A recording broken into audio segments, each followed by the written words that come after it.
morning, metalheads of the internet, and welcome to a new episode of the Metal Meltdown. And in honor of Iron Maiden's 40th anniversary, we will be reviewing every single Iron Maiden album ever fucking released.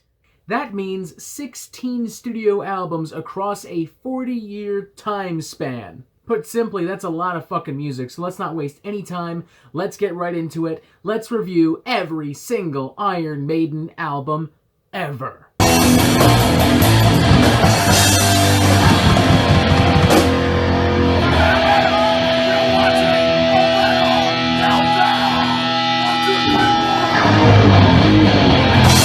First up, the band's self-titled debut album, released April 14th in 1980. What's most interesting about this record is how primal and how raw Iron Maiden sound on this record. It's genuinely savage, it's genuinely cutthroat, there's a youthful spirit and almost punky charm to this album that makes it very endearing. All the while, the songwriting and musicianship is still really tight. Tracks like Running Free, Phantom of the Opera, and Charlotte the Harlot in particular remain every bit as potent and entertaining now as they did when they originally came out. I do think to some extent this album is a victim of its own time. The production is kind of skeletal, and I would prefer something a little bit more beefy, a little bit more muscular. But at the very least, it's still pretty transparent, which is not something I can say for a lot of metal released around this time. It's all around just a really solid record. I would actually feel comfortable giving this a 3 out of 5. Had this been released nowadays, I might be more critical of the production of the record. I might also be more critical of Paul Di'Anno's vocals. Not so much because he does a bad job, more so just because he's a pretty generic and one-dimensional rock heavy metal singer. But it wasn't, and I'm not going to hold that against this album, especially when, all things considered, it's still a pretty entertaining affair. So, again, 3 to 5. Check it out if you haven't already. Next up is Killers, released just under a year later on February 2nd, 1981. This album manages to retain everything that made Iron Maiden such a compelling record, while elevating the band to the next level, with noticeable improvements in songwriting, in musicianship, in production value, in general enthusiasm and spirit, paving the way for a slew of fantastic songs, from Wrathchild to Murders in the Rue Morgue to Innocent Exile to Prodigal Son to Purgatory. It is so wildly consistent in quality and execution. It makes the previous album look like a collection of demos by comparison. Do I still think Paul is a pretty one-dimensional vocalist? Truthfully, yes I do, but to his credit, he sings his heart out here. There are a lot of really good hooks and melodies on this thing. It's just a great record from start to finish. A fun, greasy collection of heavy metal bangers, and with that in mind, I'd feel comfortable giving this a 4 out of 5. I think to some extent people have kind of forgotten about this album considering everything else that Iron Maiden have gone on to do, and granted, I understand, because they made some pretty fucking big records after Killers, so I get it, but it is still a bit of a shame because Killers really is a fantastic slice of heavy metal history. And speaking of heavy metal history, hoo boy! The Number of the Beast, released March 22nd, 1982.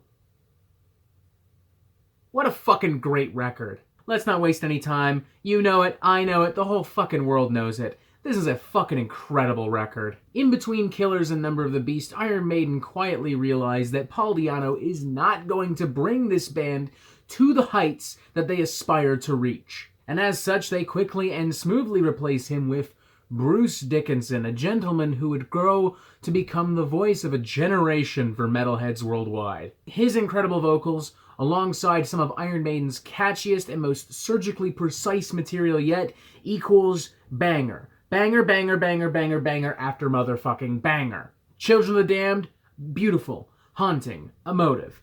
A banger! Run to the Pills, epic, dramatic, bloodthirsty.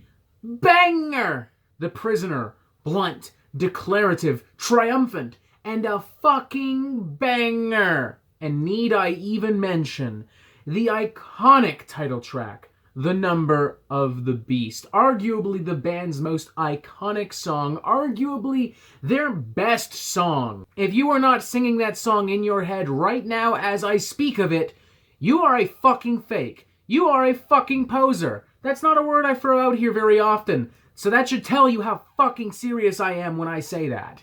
What an absolutely amazing, untouchable, unfuckable record. 5 out of 5. I'm serious. This is as perfect as a heavy metal album fucking gets, man. It's just... it's beautiful. I literally want to stop this video right now and just listen to this fucking record. God, it's so fucking awesome! Next up is Peace of Mind, released May 16th, 1983. How do you follow up an absolutely fantastic record? Simple. By putting out yet another absolutely fantastic fucking record. Yet again, from start to finish. Just banger after banger after banger after motherfucking banger! Where Eagles Dare, Flight of Icarus, Die With Your Boots On. The motherfucking trooper, dude! I'm sorry, I know I'm repeating myself at this point, but it's the fucking truth. Iron Maiden just keeps making fucking bangers! But here's something that's actually worth noting. This is the point in Iron Maiden's discography where I really do begin to hear some of the more dramatic and progressive ambitions of the band. A lot of people will argue that this really started with Somewhere in Time, but honestly, I hear it here. The songs are getting longer, they're getting more ambitious, there's more storytelling going on. For God's sakes, they even started covering some Jethro Tull, as we would find out on reissues of this record released later on. Production-wise, this is probably Iron Maiden's tightest record as well. There's no fuzz, no grain whatsoever. Every single riff is crystal clear and packs an absolutely massive punch. Overall, I would say I prefer Number of the Beast over this album, hence why this would not also receive a 5 out of 5, but I do feel extremely comfortable giving this the most enthusiastic 4.5 out of 5 that I could possibly give without crossing over into a 5 out of 5. I don't know, I'm sure someone will bitch and moan in the comments about it. There's always someone who's not satisfied. Next up, Powerslave, released September 3rd, 1984, and truthfully, while I do very much enjoy this album, I don't enjoy it to the extent that I enjoy Iron Maiden's other albums. I just don't think the songs are as consistently well written and as ultimately memorable as tracks on Killers and Number of the Beast and Peace of Mind. I really like seeing more and more of the band's progressive flavors come to the forefront of the sound, particularly on a number like Rime of the Ancient Mariner. And it's hard to argue that there aren't still some legit bangers on here, namely Ace's High and Flash of the Blade, and of course 2 Minutes to Midnight. But I would say overall that of the band's records released in the 1980s, this is one of their weaker ones. In fact, it even seems to suffer from some of the production issues that I had with the band's self-titled. I think with that in mind, I'd probably give this a 3.5 out of 5. A genuinely enthusiastic one, because I still think that there is some very interesting material on here. By no means my favorite Iron Maiden record of this era, but still a damn fine metal record by most accounts. Next up, Somewhere in Time, released September 29th, 1986, and this is where, once again, we really begin to see Iron Maiden's more progressive aspirations come to the forefront of the sound. While not necessarily a full-blown concept album, Somewhere in Time certainly does flow as if it is a concept album, with time and space being common themes across the record, and an overall atmosphere that places it firmly within the futuristic realms of 80s sci-fi of the time. On top of that, the band's typically epic songcraft and presentation is getting more epic, more powerful, more ambitious, with songs getting longer and beginning to incorporate some more progressive twists and turns at the musical core. From time and rhythm changes to very funky sonic textures,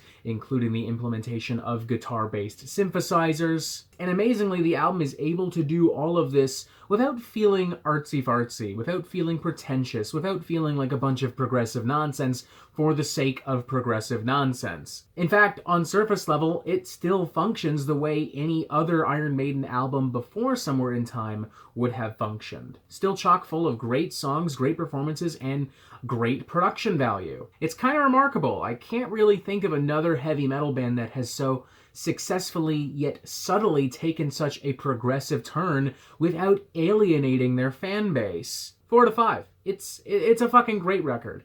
I would even say that it might be their most ambitious record, had it not been for the next album. That next album being Seventh Son of a Seventh Son, released April 11th, 1988. This is where Iron Maiden so heavily indulge in their progressive flavors that many look to this album as a full-blown progressive metal record. In a time, may I add, where progressive metal wasn't necessarily a thing yet.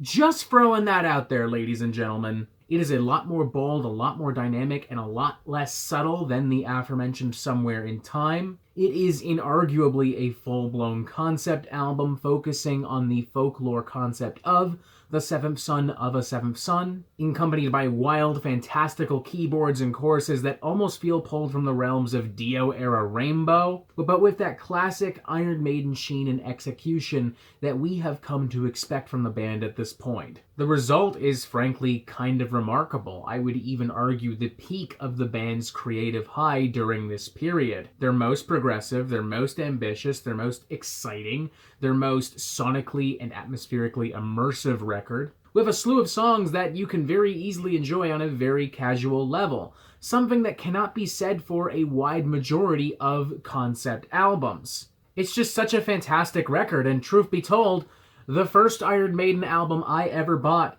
on vinyl. Just occurred to me as well, there's a seventh son of a seventh son poster in the back there, so yeah. Iron Maiden made the right decision in very slowly introducing more progressive concepts into their sound over the course of a few records, as it allowed them to make something as dynamic and as iconic as Iron Maiden without pissing off the entire fan base. And as a result, not only is it one of their most important and ambitious records, but it really is one of their best. 4.5 out of 5. This is a seriously incredible fucking record. Once again, I'm ready to just stop this whole fucking video and just listen to this fucking record. God, it's genuinely tempting. Next up, No Prayer for the Dying, released October 1st, 1990, and truth be told, this is the first album in the band's career which I just completely forgot about altogether. For a band that so consistently releases so much iconic, memorable, legendary material, it is almost insulting to say that I forgot this record, but I did, because it's just not anywhere near as interesting as Somewhere in Time or Seventh Son of a Seventh Son, nor is it as powerful and entertaining as records like Peace of Mind and Number of the Beast. Which isn't to say it's terrible. I'm fine with some of the more traditional hard rock flavors, and all in all, it's a fun record. It actually reminds me a little bit of the band's earliest material with Paul Di'Anno. But I don't know, coming off the heels of so many wild and ambitious and super creative records, it does feel inherently kind of disappointing. Especially when the songcraft just isn't really there. I mean, off the top of my head now, I struggle to remember a single really memorable hook or guitar riff from this album. I'm not really sure why Iron Maiden took this exact approach at this exact time, but I do think that it is a genuine misstep for them. By no means awful. I would give this a 2.5 out of 5 because I do still think there are good performances and the production value is still fucking incredible. But the songs just aren't really there. It just kind of floats right on by and nothing really sticks with you. It's like Diet Iron Maiden. It's like an Iron Maiden cover band making an Iron Maiden record. It's okay. You know, like if I heard this at a bar, I'd be like, okay, that's okay. But if I heard this live, I'd probably just be like, hey! Play Number of the Beast! Yeah, I don't know. I'm just not feeling this. Not really one bit. And speaking of records that don't do a fucking thing for me, Fear the Dark, released May 11th. 1982. What an absolutely boring record. I know a lot of people really like the title track, Fear the Dark. Good for you, and I will concede that it is objectively probably the best number on this record. But much like No Prayer for the Dying, I struggle to remember any moment on this record aside from that title track. And truthfully, I only remember that title track because it gets wedged in my brain by Iron Maiden fans who insist that it is such an amazing, legendary fucking song. I don't know, man. I guess this is the point where me and the Iron Maiden fan base, we go our separate ways, because I'm not feeling this album at all. It's uninspired, it's derivative, it lacks vision, it lacks originality, much like No Prayer for the Dying. So, with that in mind, I'm going to give it the exact same score I gave that album. 2.5 out of 5. It's okay. But hey, at least the title track is cool. One good song automatically makes for a great record, as we all know. Next up, The X Factor, released October 2nd, 1995, and this is kind of a weird one from the band. Behind the scenes, things were really beginning to fall apart, as Bruce Dickinson left Iron Maiden to pursue a solo career, and Steve Harris was in the middle of a particularly nasty divorce that influenced much of the writing on this album. As such, the album is aesthetically a little bit more cruel and bitter and outright dark. It's even represented in the album artwork, which sees Eddie being quite violently tortured by some kind of machine. Now, I kind of appreciate that darkness, and I'm sure that there's a way that Iron Maiden could have turned that darkness into something a little bit more appealing and sustainable, but that's simply not what happened. Unfortunately, the same lackluster songwriting that has plagued the band's previous two studio albums remains intact on X Factor. And in fact, it's even worse this time around, with the album clocking in at a completely unnecessary 70-minute runtime. That makes 70 minutes of incredibly derivative Iron Maiden material. 70 minutes of listening to a really lame Iron Maiden tribute band try and cough up something semi-original. And as for Blaze Bayley himself is concerned, he's just not really doing anything for me. He sounds exactly like how I would expect the replacement for Bruce Dickinson to sound. He's not really bringing anything that unique to the table. He's just trying to emulate Bruce Dickinson to keep the Iron Maiden spirit moving and going. I understand why, to some extent. I mean, it can't possibly be an easy task replacing one of the most iconic singers of all time, but he could have at least tried. I mean, when Dio joined Black Sabbath, he didn't sing exactly the way Ozzy sang. He brought his own unique flair and style to the table, one that would define Black Sabbath going forward, and one that frankly would define Dio's sound going forward as he became a solo artist. But Blaze Bayley's just basically doing a Bruce Dickinson impersonation, and yeah, that's, I don't know, just feels kind of fake to me. Yeah, I don't like this album. 1.5 out of 5. I don't like it at all. Sorry. Next up, Virtual 11 released March 23rd, 1998, the band's final studio album with Blaze Bayley. Looking at this objectively, it's probably a better album than The X Factor. It's a lot shorter, the production is better, and I do think for the first time in a while, there is some genuinely interesting or at least noteworthy songwriting. I would even agree that there are a handful of underrated gems from Iron Maiden on this album, such as The Klansman and Future Real. But the rest of the album still feels very plain, and Blaze Bayley still isn't really given much room to introduce his own flair and style to the table. It makes me wonder if they literally sat down with Blaze and said, "We want you to strictly emulate Bruce Dickinson. We don't want you to do fucking anything else. Just sing what we give you, shut the fuck up, and accept your paycheck." That's certainly the vibe I get across from here. It feels like a contractual agreement. I mean, I would even argue that Blaze sounds a little bit more passionate on the X Factor than he does here. I don't know, the whole record just overall still feels lifeless. Objectively better than the X Factor, but pretty lifeless nonetheless. I'd probably give this maybe a 2 out of 5. If you haven't listened to this before, I would say check out the few tracks that I did mention by name, but don't bother with the rest of the album unless you literally have nothing else to do today. Next up is Brave New World, released May 29th, 2000, and I can very happily say that Iron Maiden finally returned to form on Brave New World. Not just because of the return of Bruce Dickinson and Adrian Smith, not just because they now have a 3-man guitar lineup who are just kicking ass, but simply because there's so much more enthusiasm and pride and spirit coming out of Brave New World, coming out of Iron Maiden, the kind of energy that I don't feel we've seen since Seventh Son of a Seventh Son, the kind of originality and ambition we haven't seen since Seventh Son of a Seventh Son. It's strong, it's intelligent, it's catchy, it's everything that classic Iron Maiden is, and it even manages to retain some of the progressive flavors of records like Somewhere in Time and Seventh Son of a Seventh Son without fully indulging in them and without turning this into yet another super bloated record. In fact, Brave New World is surprisingly very smooth and seamless. No bumps, no shit, no filler. Just 66 minutes of Iron Maiden doing what they fucking do best. Seriously, folks, this album is so strong that Iron Maiden did tours in support of this record where they only played songs from this album. That says a lot, ladies and gentlemen. Like, do you think Metallica could get away with doing that? Do you think they could get away with playing Death Magnetic in its entirety on tour and not playing Enter Sandman or Master of Puppets?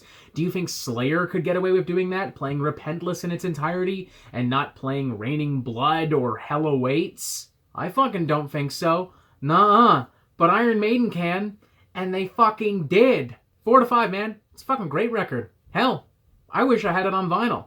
Honest to God. Next up, Dance of Death, released September 2nd, 2003. The band's 13th studio album. Now, it's safe to assume that at this point, even after the triumphant return of Brave New World, Iron Maiden would begin to falter a little bit. But that didn't really happen with Dance of Death. Granted, they definitely fucked up on that album cover. I mean, that is hands down one of the most atrocious pieces of art that any heavy metal band has ever put out fucking ever. But as far as the songs themselves are concerned, goddamn, what an insanely catchy and powerful collection of fucking tunes. It's big, it's epic, it's powerful, it's ambitious, it's everything that Iron Maiden does well. Yet again, one of the few bands that literally can make the same type of album over and over and over again, and nobody says, wow, they make the same type of album over and over and over again.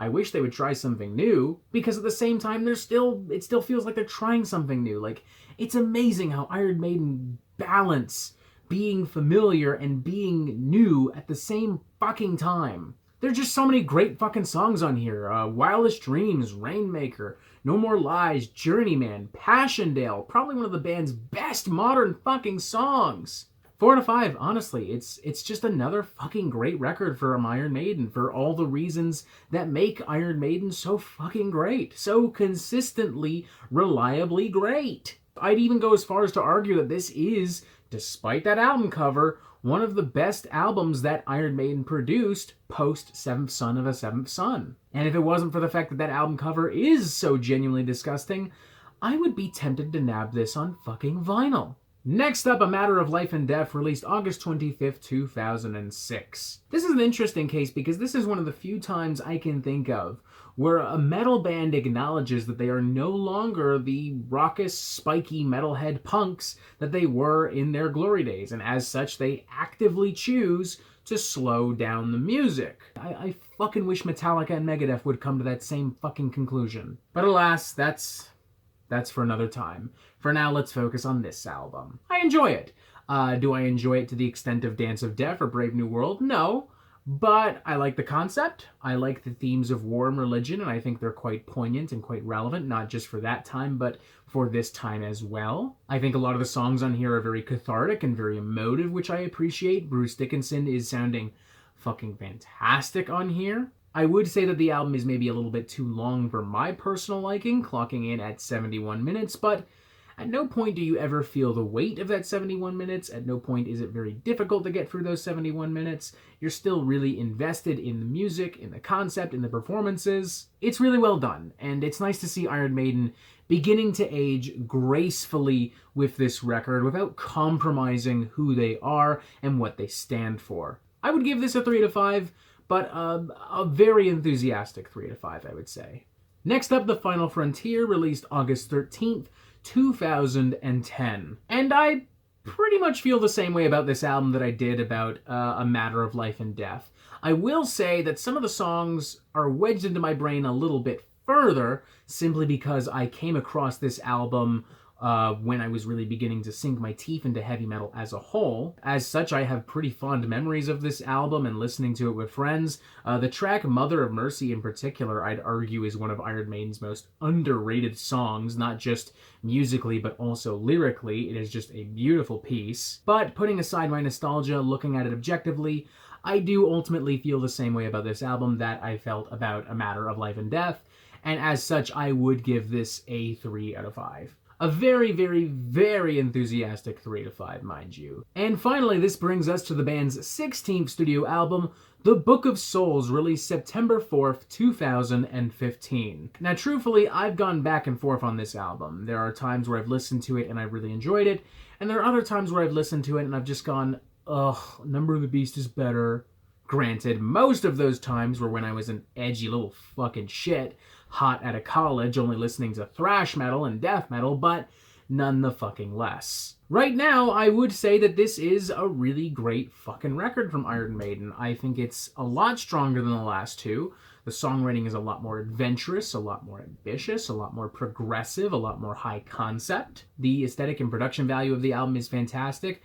The songcraft and the musicianship is just amazing. There are some seriously wild compositions here that a lot of y'all are fucking sleeping on straight the fuck up. Like The Red and the Black, Empire of the Clouds, the title track Book of Souls, the opening number If Eternity Should Fail. All multifaceted, super diverse, super chaotic, to the point where I can very honestly say this is the first time I felt I was listening to something truly unpredictable from Iron Maiden. Yes, Bruce Dickinson's vocals are not quite as strong on here as they've been on previous records, but all things considered, I still think he sounds really fucking good. Particularly on one of the album's lead singles, Speed of Light, where Iron Maiden kind of embraced this old-fashioned American hard rock spirit for a bit. It's just so satisfying, and truthfully, I have very fond memories listening to this track with my dad. I remember driving through the Grand Canyon with him right around when this song came out, and we were just kind of bobbing our heads driving around Arizona, Nevada, and it was a really nice experience, I think about that a lot. I would actually feel comfortable giving this a 4 out of 5. I think this is honestly kind of an underrated album from Iron Maiden. I don't feel like people are really talking about this album anymore, and they should, because Iron Maiden at this point, thanks to this album, is the only band that is getting better as they get older. They're getting weirder, crazier, more ambitious, more chaotic, and they're doing all of this without pushing themselves into uncomfortable territory or pushing themselves into ranges and ideas that they can no longer execute properly, which, again, not something I can say for a majority of their fucking peers. Cough, cough, Metallica. Cough, cough, Slayer. Cough, cough, Megadeth. Cough, cough, Ozzy Osbourne. Let's all be totally honest with ourselves. Cough, cough, motherfucking Ozzy Osbourne. Yeah, man, shoot me. I think this is a fucking great record, and God, I want this on vinyl. That's how I feel after talking about most of these albums. Like, I'm just sitting here going, oh my God, I want to listen to it all over again. And that right there is the sign of a truly fucking amazing band, and you really think about it. I mean, 16 albums, and really only one of which I can truly say is a bad record. And really only bad because of the circumstances surrounding it. Not so much because it was like a truly awful or offensive pile of schlock. That's fucking impressive. And that's also it. That is every single Iron Maiden studio album ever fucking released. What's your favorite? What's your least favorite? Tell me. I wanna know. Press this button right here if you want updates on the Metal Meltdown fucking immediately. And as always, you have yourself a fantastic fucking day.